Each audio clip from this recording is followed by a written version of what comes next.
दोस्तों नमस्कार, आपका बहुत बहुत स्वागत है। ये कहानी एक सच्ची घटना पर आधारित है। ये कहानी है एक साइको किलर की, जिसे लोगों को मारने में बड़ा ही मज़ा आता था।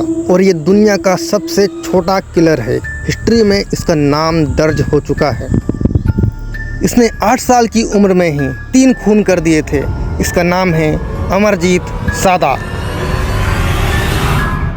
बिहार के बेगूसराय ज़िले में मुशाहारी गांव पड़ता है। यहाँ के लोग बेहद गरीब हैं, मुश्किल से अपना जीवन यापन करते हैं। यहाँ के ज़्यादातर लोग मजदूरी करते हैं और कुछ लोगों के पास खेती बाड़ी है। सादा परिवार भी बेहद गरीब था, मुश्किल से 2 वक्त का खाना मिल पाता था। सादा परिवार यानी अमरजीत सादा के चाचा चाची, इनके पापा और भी जितना इनका बड़ा परिवार था, ये सब एकजुट मिलकर रहते थे। जॉइंट फैमिली था। सादा परिवार की महिलाएं हाउसवाइफ तो थी ही, मतलब घर का घरेलू काम तो करती ही थी, लेकिन अपने पति के साथ कभी कभी वो मजदूरी का काम भी कर लेती थी। सन 1998 में अमरजीत सादा का जन्म होता है और परिवार बहुत ज़्यादा खुश होता है। जैसा कि किसी बच्चे का जन्म होता है तो हर परिवार खुशियाँ मनाता है, वैसे ही सादा परिवार ने भी खुशियाँ मनाई। कौन जानता था ये मासूम सा दिखने वाला अमरजीत सादा एक दिन सीरियल किलर बन जाएगा और दुनिया का सबसे छोटा सीरियल किलर इसके नाम पर दर्ज हो जाएगा। अमरजीत सादा बचपन से ही दुखी गुमसुम सा रहता था। जैसा कि आम बच्चे खेलते कूदते और हंसते रहते थे, लेकिन अमरजीत सादा का व्यवहार थोड़ा सा अलग था।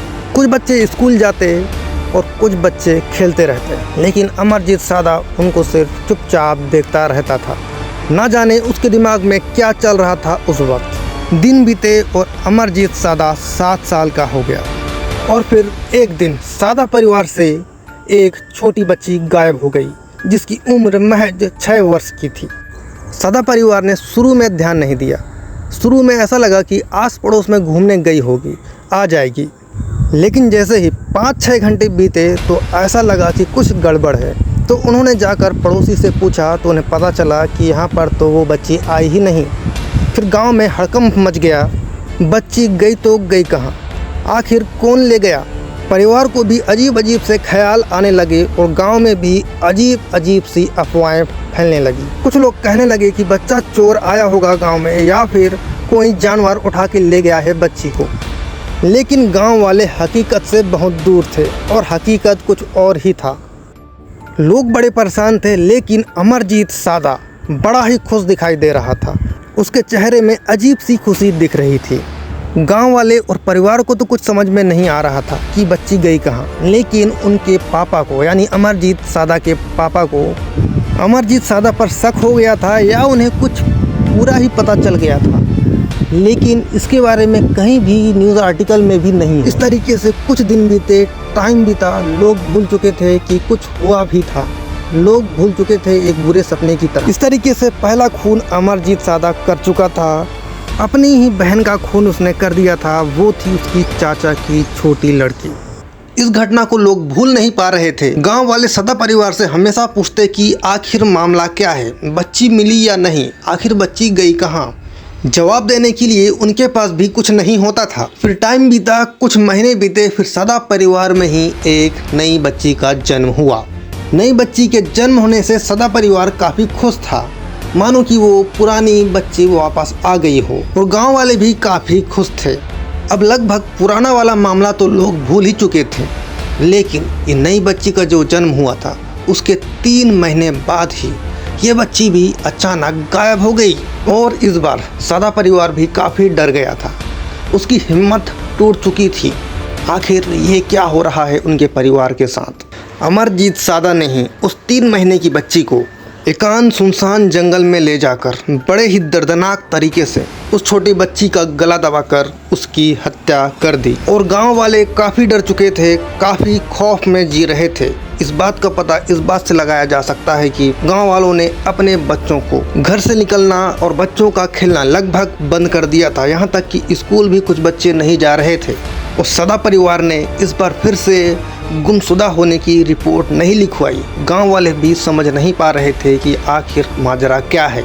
लेकिन इसी बीच अमरजीत सादा अपने अगले शिकार की तलाश में रहता है। लेकिन इस बार अमरजीत सदा ने अपने परिवार को छोड़कर किसी दूसरे परिवार को टारगेट किया। बच्ची घर में अकेली ही थी, इसलिए अमरजीत सदा का दिमाग घूम गया और इस छोटी सी 6 महीने की बच्ची को अमरजीत सदा उठाकर जंगल ले गया और यहाँ पर अमरजीत सदा ने उस छोटी बच्ची का सिर पत्थर से, लकड़ी से कुचल कर उसकी हत्या कर दी। और हत्या करने के बाद अमरजीत सदा घर वापस आ गया और इस छोटी बच्ची का नाम खुशी था। और खुशी की माँ जब घर वापस आई तो उसने देखा कि उसकी बच्ची घर में नहीं थी और खुशी की माँ ने आस पड़ोसी में पूछा और उसके बाद कुछ पता नहीं चला। तो खुशी की माँ बहुत ज़्यादा डर गई और गांव वालों ने भी सलाह दी कि हमारे गांव में क्या हो रहा है, बच्चियां गायब कैसे हो रही हैं, इस बार पुलिस के पास जाना चाहिए। और खुशी की माँ ने तुरंत रिपोर्ट लिखवाई और पुलिस पहली बार मुशहर गाँव में आई। पुलिस ने जब पूछताछ शुरू की तो पता चला कि सदा परिवार में पहले से ही 2 बच्चियां गायब थीं और सदा परिवार से पूछा गया कि आपने रिपोर्ट क्यों नहीं लिखवाई, तो फिर वो लोग इधर उधर के बहाने बनाने लगे। पुलिस ने गांव वालों से पता किया, सदा परिवार से पता किया और भी तरीके निकाले और पुलिस ने स्नाइपर डॉग की मदद भी ली और स्नाइपर डॉग भी सदा परिवार के तरफ ही जा रहे थे। तो पुलिस को कुछ समझ में नहीं आ रहा था आखिर माजरा क्या है। एक आध हफ्ते बीत जाने के बाद पुलिस थक चुकी थी कि आखिर गांव में बच्चियां कौन ले जा रहा है या बच्ची गायब कैसे हो रही हैं, उनको कुछ समझ में नहीं आ रहा था। पुलिस एक बार फिर से सदा परिवार में पूछताछ कर ही रही थी कि अचानक एक छोटा लड़का सामने आता है और कहता है कि मुझे सब कुछ पता है। वो लड़का अमरजीत सदा था और उसने एक डिमांड रखी। उसने कहा कि मुझे बिस्किट चाहिए, उसके बाद मैं सब कुछ बताऊंगा। पहले तो पुलिस ने इस छोटे बच्चे की बातों को नज़रअंदाज किया, लेकिन पुलिस को हर छोटे से छोटा सुराग बड़ा ही कीमती था। तो फिर पुलिस अमरजीत सदा को उठाकर थाने लेकर आ गई। पुलिस को अभी भी यकीन नहीं था कि ये कुछ बता भी सकता है, लेकिन थाने ले जाने के बाद उसे पानी पिलाया गया और उसे बिस्किट भी खिलाया गया और पुलिस हैरान। अमरजीत सदा एक एक कर अपने गुनाह कबूल कर रहा था और वो बता रहा था कि किस तरीके से उसने छोटी बच्चियों को मारा, लेकिन उसकी बातें अभी भी सीरियस नहीं लग रही थी क्योंकि वो छोटा बच्चा ही था। लेकिन उसने जब खुशी को उसने कहाँ दबाया है मारकर वो जगह पर ले गया पुलिस को, तो पुलिस हैरान हो चुकी थी। और फिर पुलिस ने अमरजीत सदा को तुरंत हिरासत में लिया और अमरजीत सदा की हरकतें थोड़ी अजीब सी लग रही थी, इसलिए साइकेट्रिस्ट की टीम बुलाई गई और दिखाया गया अमरजीत सदा को आखिर हुआ क्या है, उसने इतने सारे मर्डर कैसे कर दिए इतनी कम उम्र में। तो मनोवैज्ञानिक की टीम ने बताया कि इसे एक बीमारी है, कंडक्ट डिसऑर्डर नाम की इसे बीमारी है, जिसमें दिमागी हालत थोड़ी ठीक नहीं रहती। लेकिन उसने 3 खून तो कर ही दिए थे, इसलिए उसे 2016 तक जेल में रखा गया। 2016 में वो 18 साल का हो चुका था और जेल से रिहा भी हो चुका था। और अमरजीत सदा अभी कहाँ है और उसकी दिमागी हालत अभी कैसी है, कुछ नहीं बताया जा सकता।